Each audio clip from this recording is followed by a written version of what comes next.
Been a while since I've done one of these. Before we roll into Talladega, there are a couple of news items to go over, mainly from the Chicagoland race. First up is the penalty given to Kareem Abdul-Najjar, who was given a suspended ban and a $5,000 fine for affecting the race of Joey Davidson when he failed to yield when he was being lapped and causing a wreck. Chicagoland winner Garrett Banks was also given a $5,000 fine and a suspended ban as well due to wrecking Francesco Valentino, which unfortunately led to him being injured. I did touch on this briefly during this segment on the race at 12 Riviera, but I'll bring it up once again for clarity's sake. Francesco Valentino did suffer injuries in his massive crash at Chicagoland, and those injuries will take him out of the number 4 car for the remainder of the season. His father Giancarlo will drive the number 3 as he did when Francesco was suspended from the race at Kentucky. Francesco is expected to make a full recovery and will be good to go by the start of the 2026 season, so that is good news to hear. Now on to this weekend's race at Talladega. We have two major storylines coming into this race. The first is the Independence Trophy battle between Wes Miller and Fat Cock St. Big Toe, and the battle between John Baldy Jr. and the rest of the drivers still mathematically eligible for the championship. If John Baldy Jr. finishes 11th or better, he will clinch the championship today. His main rivals Zeke Miller and Garrett Banks need to finish in the top 5 and have Baldy Jr. fall out of the race early to stay in contention for the championship. With all that out of the way, let's head to trackside for the race. Gustavo Silva Rodriguez will be on pole for the race here in Talladega. We will be going 29 laps around the 2.66 mile speedway. Bryce Fencing was on the outside of Gustavo Silva Rodriguez. And in row 2, Joey Davidson started 3rd. And starting in 4th is Jackson Williams, making another start this season in the black number 80 for the Meyer Racing team. As Joey Davidson already forces it 3 wide underneath Gustavo Silva Rodriguez, bringing Kevin Flagrant into 53 with him. As the whole field is fanning out 3 wide, multiple rows deep. As the field charges down the back straightaway here, we're going 4 wide already. Zaylin Foster, Cooper Key, Jackson Williams, and Bryce Fencing. They better get this sorted real quick. As the field drives off into turn 3, you see a bunch of cars just in the same space here. We're going 4 wide, multiple rows deep now. This could spell disaster. As the field comes off turn 4 here. Oh, we got contact already. We got multiple cars around, and I'm not surprised by that. They were running 4 wide already. Jacob Lauren, who's been kicked to the 180 today, with Jackson Williams being in the race, just gets hooked by the 95 of Alec Christensen and sets off a multi-car pileup down the front straightaway here. You can see a bunch of cars spinning through the infield here. Garrett Banks, one of the championship contenders, will be involved in this wreck. Just got clipped by the 05 of Derek Lewis and gets sent up into his own teammate, Bryce Fencing. And somehow doesn't get hit by anybody else. But the 46 of Garrett Banks does have damage, and that could probably hinder him. He's got more trouble up ahead. Jordan Kosovo in the 71, as he's riding along in this big old group of cars, gets hooked by the 45 of Jay Baldy and sets off another wreck. Dale Taker in the 23 is upside down. More contact up ahead. I see Joe Vivek and Ronnie Hawkins are involved as well. You see the rest of the field driving away. Jake Blondie was also involved. Here's the onboard shot. This is Ronnie Hawkins from the roof camera. He was pretty much at the back end of the field here. You could basically see his entire view of every wreck that happened. Misses the first wreck, follows the group to the high side. It looks like he's going to make it through, but then Jay Baldy hooks the 71. Dongwon Who's Your Daddy makes contact and sets off another wreck. There's the 23 of Dale Tager, who just flips over and lands on the 42. And Hawkins is going to put it in reverse and get the 23 off of him. So a pretty interesting wreck to start the race here. Kevin Flagrant will lead the field back down to the lap 6 restart. As Flagrant's had a miserable season. I've mentioned this before, but him being outshined by Russ Palmer is something we didn't really expect coming into this season. As Flagrant had 2 wins last year, but Palmer's absolutely blew him out of the water. But surprisingly, the team doesn't have any wins this season. Both Palmer and Flagrant are winless this year, which is not too big of a surprise. As Keon Parker drives to the inside of the 53, he's going to take the lead away. He's got help from John Baldy Jr. in the 48. Here's Jackson Williams. I touched on him at the start of the race, but he is back in the Meyer Racing number 80 car, and it was announced that this team will go full-time in 2026. So this should be a very fun thing to watch going into the offseason. As now they're 4 wide for the lead. Clay Marcel's, and that's the 96 of Fat Cock St. Big Toe, who is trying to win the Independence Trophy today. And he's trying to make a charge to the front because he needs to finish in the top 2 to steal the Independence title away from Wes Miller. As Fat Cock St. Big Toe has Zaylen Foster and Zeke Miller, another championship contender, following him. And here's a better look at the 73 of Zeke Miller. Miller's main goal today is to basically stay ahead of the 48 of John Baldy Jr., who's also running in the lead pack. Since Zeke Miller is over full points, full race, full... I can't even say this. He's over a full distance race amount of points behind the 48. I probably said that wrong, but screw it. But yeah, he needs to stay ahead of the 48 and finish well ahead of him. But with John Baldy Jr. still in the lead pack, this is starting to make it a little bit harder for Zeke Miller to stay in title contention. Garrett Banks was in title contention, but with that early damage, he's fallen off pace. So it's mainly between the 48 and the 73 to see. Now we got more trouble coming off turn 2. We got a couple cars around. Gustavo Silva Rodriguez, the pole sitter, trying to go 5 wide here for whatever reason. Pushes up into Kevin Flagrant and sets off a couple car spin. Max Strathon goes spinning to the infield, along with Ashton Russell. So both of the Night Train Racing cars getting turned around. Surprisingly, no one else hit them, which is actually kind of a surprise. I expected at least one of these guys to at least pile into the wreck for no reason. It's kind of a staple in the Rejectcar Elite Series. They're not known for using their brakes very well. Joey Davidson would lead the field on the lap 13 restart, and that car behind him is John Baldy Sr., making a rare appearance in the Rejectcar Elite Series. Baldy Sr., who is 70 years old, was entered into this race. I believe this is only his second start of the season, if I'm not mistaken. His only other appearance was at Kentucky, where he had kind of an oddball incident where his car just randomly not really exploded, but mechanically it exploded and just caused a bizarre wreck. But it's nice to see John Baldy Sr. back, and he's actually challenging for the lead as he's going to pass the 44 Joey Davidson. This is the most competitive we've seen John Baldy Sr. pretty much at all in this series. This is only, I believe, his 3rd career start. And his other 2, well, he hasn't showed a lot of speed. He's been towards the back end of the field. But I guess today's different, with Talladega kind of being a great equalizer and him driving for the Baldy family racing team, which always has, good race cars on these larger ovals. So the patriarch of the Baldy family is having a great run to start out, along with Giancarlo Valentino in the 3, who's been quietly running around in the lead pack. Giancarlo Valentino is taking over for his injured son Francesco for the remainder of the season after Francesco was injured at Chicagoland. But Giancarlo's doing pretty good. He actually finished, I believe, in the top 10 in the season opener at Daytona. Or was that Giuseppe? I don't know. It was one of them. One of the two finished in the top 10 at Daytona. But Giancarlo Valentino having a great run. He's running inside the top 10, and he's currently in a 4-wide situation with Eric Hawkinson, which was briefly 4-wide. Valor Christensen got loose and nearly hit the wall, so he had to back out of it. But it's nice to see Valentino carrying a flag here.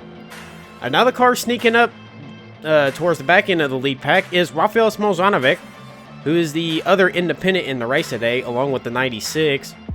However, Smolzanovic can't win the Independence Trophy. He is too far down in points, so he's just basically here filling out his independent requirement. This is his 5th and final race on his schedule. But Smolzanovic could steal a top 10 today. He actually had a decent car at Road America before he got himself involved in a wreck and basically took himself out of contention. And here's John Baldy Jr. taking the lead of the race, which is bad news for the 73 of Zeke Miller. That's definitely a sight he does not want to see, because if the 48 stays ahead of the 73, John Baldy Jr. locks up the championship one race early. So I'm pretty sure Zeke Miller is not too thrilled seeing that 48 out front, but Miller's not too far behind. He's the second car on the inside. He's pushing Keon Parker. So the championship battle is definitely getting intense, especially with the 48 and 73. His contact with Zeke Miller and Giancarlo Valentino, and more contact with Keon Parker. That's a close scare here. Giancarlo Valentino just hooks the 73, and then Miller tries to merge and almost spins out the 14 of Keon Parker. That could have been big disaster for Miller. I think the pressure is starting to get to Zeke Miller a little bit. But now he's got the 48 in his sights, so he's definitely going to try to run him down. As Keon Parker, despite nearly getting wrecked, is about to take the lead. He's trying to pull an outside pass on the 48. Or no, that's Tavion Cobb. It's hard to tell those two cars apart from a distance. I'm sorry. One driver who is going to take the lead away is Kareem Abdul-Najjar, who's just come out of nowhere to take the lead away. Been running very quietly all day. He's got help from the 06 of Dustin Harris, who's pushing him along. Kareem Abdul-Najjar has had 2 wins this season, which is great for his rookie year. However, he's been suspended once. He had a little issue at Concord where he just didn't use the brakes, and that earned him a 1-race suspension. If he didn't have that suspension, I'd say he had a pretty great season, but still 2 wins in your rookie year is nothing really to laugh at. He's actually done pretty well. The former basketball player from Nigeria has taken the stock cars pretty well. As we got a lap car coming up, that's the 96 of Fat Cock St. Big Toe. Well, it looks like his independent trophy chances are pretty much over because he is well off the pace. The team is reporting he's dropped the cylinder, so that explains why he's been off pace.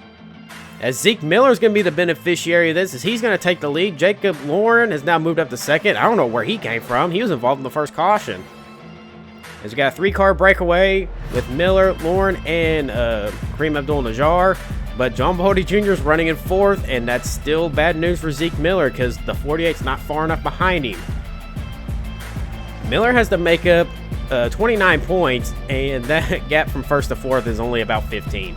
So, but Kareem is going to make it a lot harder for Miller as he's going to drive to the inside and take the lead away from Zeke Miller. As we're nearing towards the end of the race here, we are just above 10 laps to go. It actually will be 11 laps to go this time by. Here comes the 48 John Baldy Jr. with a huge run through the tri-oval. I thought he was going to force it 3 wide on the 82, but it looks like he's going to hold station and just push the 82 back to the lead. And here is John Baldy Jr. again. Basically everyone's worst nightmare this season, especially in the later half of the season. He's come alive after the Indianapolis race. That's basically what's given him the edge in points and why he has such a big points lead. But also, in the last 4 races, he finished in the top 10 3 times where, contact between Baldy Jr. and Keon Parker. I got that one right this time. But Baldy Jr. with the 3 top 10s in the previous 4 races and Zeke Miller basically having mediocre runs, that's what allowed him to get the big points lead that he has. So, all John Baldy Jr. now is just not wreck the car and just defend for his life. As they're going to come up on more lap traffic, Dream Abdul-Sagar and Derek Lewis, both of them have damage from earlier cautions. And John Baldy Jr. is going to leave everybody in the dust as the lap cars are going to hold up the rest of the field here. Derek Lewis just hanging on the outside. He's holding up the outside line while Dream's holding up the middle. So that's just kind of annoying the rest of the leaders here as they go into turn 3 here. Oh, we got contact in the back. Here we go. We got another wreck. Dream Abdul-Sagar just riding along here. His cousin Kareem hooks 14 of Keon Parker and sends him around. Takes Cooper Key with him. And there's another couple spinners. Keon Parker and Jacob Lauren are also around. So kind of a unfortunate accident here. Jacob Lauren was just minding his own business. He almost makes it through, but the 14 Keon Parker hits him, and it takes both of them pretty hard into the outside wall. Keon Parker hit it harder than the 180 car.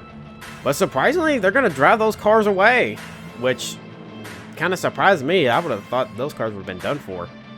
John Baldy Jr. is going to lead the field down on the lap 26 restart. It's 4 laps to go. It's pretty much a 4-lap sprint. As you see, Giancarlo Valentino, Valor Christensen jump to the outside. All John Baldy Jr. has to do is just, like I mentioned before, don't wreck the car, and he wins the championship. He's going to lose the lead to not only Joey Davidson, but his father, John Baldy Sr., who's come alive now thanks to this late race restart, and he's going to take the lead away. Should John Baldy Sr. win this race, he wouldn't be the oldest driver to win a Rejectcar Elite Series race. He couldn't even break that record even if he tried because, well, the driver who had it was 20 years older than him. And we got more contact. Zaylen Foster's around, and that brings out the 4th caution of the day. Zaylen Foster had help from Dustin Harris, was trying to make a run. Contact between Keon Parker and John Baldy Sr. sends the 83 around in front of traffic. It's going to be bad. Jackson Williams hits him, and a couple other cars spinning. Zaylen Foster goes spinning like a top. And another big hit from, I think that was the 58 Axe Vocal. as Zayla Foster barrel rolls down the racetrack, comes and lands on his wheels. Here's the chase camera from Jackson Williams here, who kind of just fell off during the second half of the race, trying to find a way to go, just nowhere to go. Hits the rear end of the 83, and then gets hit again by the 05 at Derek Lewis. And unfortunately, that will end Jackson Williams' day. He's had a great run. We're on board with Max Throwing in the 94, trying to find his way through the smoke. 83 gets hit and just nowhere to go, and he just spears Foster right in the left front tire. You can see him go sliding across the infield after he got hit by Axe Vocal. And speaking of Axe Vocal, here's his roof camera. He's running with Derek Lewis well far back of the leaders.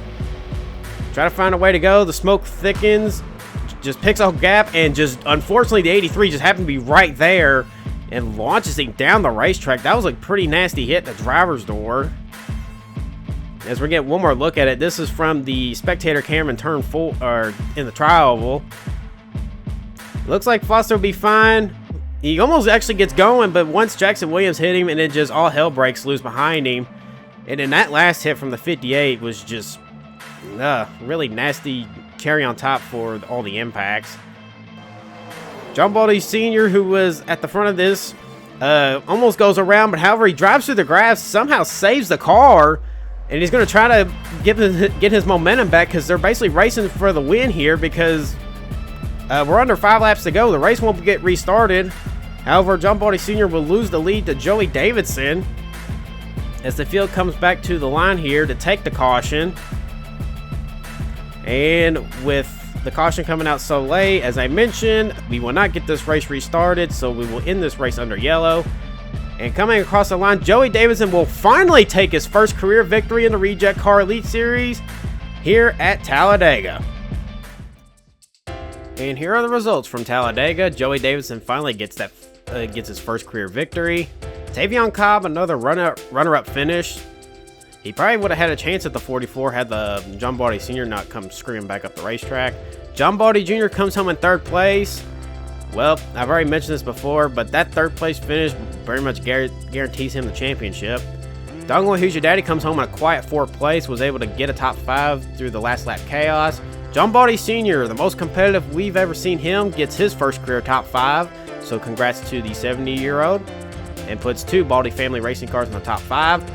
Eric Hawkinson comes home in a quiet 6th. Giancarlo Valentino, another top 10 run for him in his limited starts. Kareem Abdul-Najjar falls to 8th after leading early. Clay Marcellus comes home in a quiet 9th.